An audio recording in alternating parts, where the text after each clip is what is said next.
అందరికీ నమస్కారం. శ్రీరామ నవమి సందర్భంగా నిజామాబాద్ బిడ్డలందరికీ కూడా హృదయపూర్వకంగా శుభాకాంక్షలు తెలియజేసుకుంటూ మరి వాళ్ళ రాముడి కళ్యాణంలో పాల్గొన్నటువంటి మనందరికీ కూడా స్వామివారి ఆశీర్వాదం ఉంటుందని మనస్ఫూర్తిగా భావిస్తున్నాను.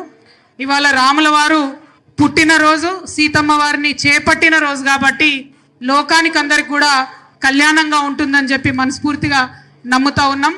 మరి ఇవాళ ఇక్కడ పార్టీలకు అతీతంగా గౌరవనీయులు స్థానిక శాసనసభ్యులు, బీజేపీ శాసనసభ్యులు మరి సూర్యనారాయణ గుప్తా గారు, అట్లానే మన జిల్లాకు రాష్ట్రానికి హెడ్ చేసేటటువంటి ఒక మంచి పదవి వచ్చింది. అన్నగారి సౌమ్యుడైనటువంటి మహేష్ కుమార్ అన్నగారికి ఇంత పెద్ద పదవి వరించడం మన జిల్లాకు కూడా నిజంగా గర్వకారణం అని తెలియజేస్తూ పిసిసి అధ్యక్షులు మహేష్ కుమార్ గౌడ్ అన్న గారు, అట్లానే స్థానికంగా ఉన్నటువంటి మేయర్ గారు, వేదిక మీద ఉన్నటువంటి కమిటీ సభ్యులు, ప్రతి ఒక్కరికి కూడా నమస్కారాలు తెలియజేస్తూ ఇక్కడ మన రామాలయానికి ఉన్నటువంటి చరిత్ర ఎంత ఉందో, ఈ రామాలయం తదుపరి కాలంలో జైలుగా మారిన తర్వాత దాశరథి గారు రాసినటువంటి నా తెలంగాణ కోటి రతనాల వీణ అనేటటువంటి ఆ చరిత్రను కూడా కాపాడుకోవాల్సినటువంటి అవసరం ఉందని గౌరవ పెద్దలకు తెలియజేస్తా ఉన్నాను.